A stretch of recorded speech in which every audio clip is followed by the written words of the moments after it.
ফুল সজ্জিত গাড়ি করে প্রধান শিক্ষককে রাজকীয় বিদায় সংবর্ধনা দিল স্কুলের শিক্ষার্থী ও শিক্ষকরা। হাজীগঞ্জের ৯ নং গন্ধর্বপুর ইউনিয়নের মালিগাঁও সরকারি প্রাথমিক বিদ্যালয়ের প্রধান শিক্ষক বিসর্জনিত বিদায় সংবর্ধনা উপলক্ষে ৩১ ডিসেম্বরে বিদ্যালয়ের হলরুমে বিদায় সংবর্ধনা অনুষ্ঠান আয়োজন করা হয়।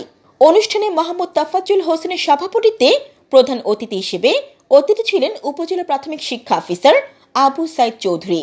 বিশেষ অতিথি হিসেবে উপস্থিত ছিলেন উপজেলা সহকারী প্রাথমিক শিক্ষা অফিসার মনিরুল ইসলাম পাটোয়ারি, আনিসুর রহমান, রাবিয়া আক্তার, মিজানুর রহমান পাটোয়ারি, পিটিএ সভাপতি মোহাম্মদ সাদ্দাম হোসেন, সহ সভাপতি কামাল হোসেন, সদস্য শামসুল হুদা, সদস্য আবুল বাশার, সদস্য লিপি দেবনাথ, হাজীগঞ্জ প্রাথমিক শিক্ষক সমিতির সভাপতি তুহিন হায়দার, সাধারণ সম্পাদক কামাল চৌধুরী সহ অন্যান্য স্কুলের শিক্ষকগণ।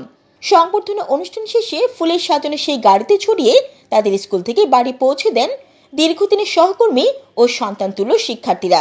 এই সময় করতালি দিয়ে অভিবাদনও জানানো হয়।